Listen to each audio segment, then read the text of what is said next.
Panchami, the ancient story of serpents, devotion and protection. Hello everyone and welcome back to our channel. Today, we are diving into the fascinating traditions of Nag Panchami, a unique Hindu festival dedicated to the worship of serpents, particularly cobras.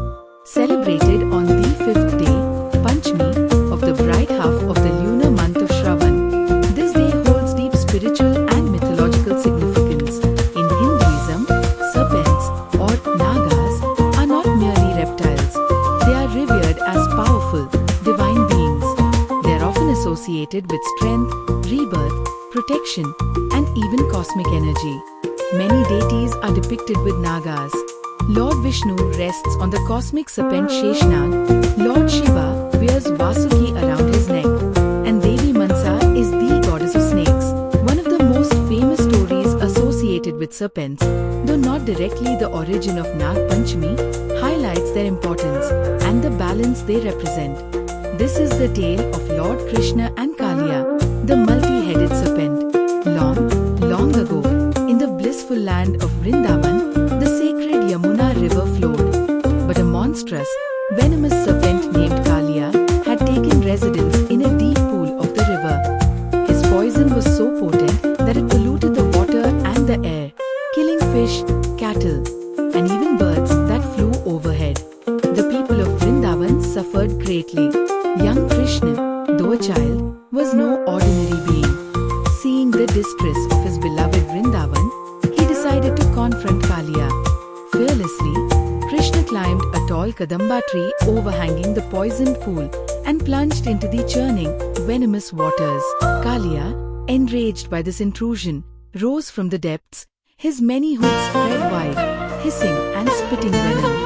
He wrapped his massive coils around Krishna, intending to crush him. The villagers, watching from the banks, cried out in despair, fearing for their beloved Krishna. But Krishna, with his divine power, began to expand his form. He effortlessly freed himself from Kaliya's coils and then, to the astonishment of all, he began to dance upon Kaliya's many heads. With each step, Krishna's weight felt like a mountain to the serpent, who writhed in agony, spitting blood. Realizing his folly and facing imminent defeat, Kaliya finally surrendered. His wives, the Naginis, emerged from the water, bowing humbly and pleading with Krishna to spare their husband's life, promising that Kaliya would never again harm anyone. Krishna, merciful as always, granted Kaliya forgiveness on one condition. He must leave the Yamuna river forever and never return, relocating to the ocean. Krishna then placed his divine footprint on Kaliya's central hood, marking him and ensuring he would never harm again. Kaliya, humble, swam away, and the Yamuna river was purified, once again bringing life to Vrindavan. While the story of Krishna and Kaliya showcases divine power over destructive forces, the traditional origins of Nag Panchami are also tied to legends of snake vengefulness being quelled. One popular legend speaks of a fierce Naga king named Takshak, whose lineage caused great devastation.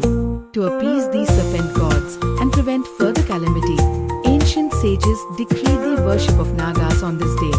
On Nag Panchami, devotees wake early, bathe, and often fast.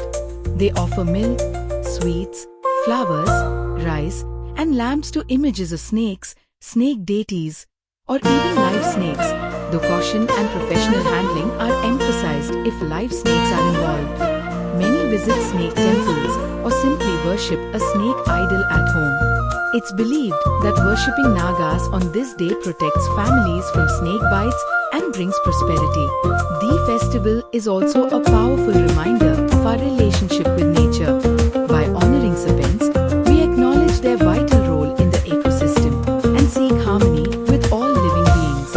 It's a day to remember the interconnectedness of life and to pray for protection from all forms of negativity, seen and unseen. Thank you for watching, and stay tuned for more fascinating stories from our rich cultural heritage. And last but not least, don't forget to like and subscribe.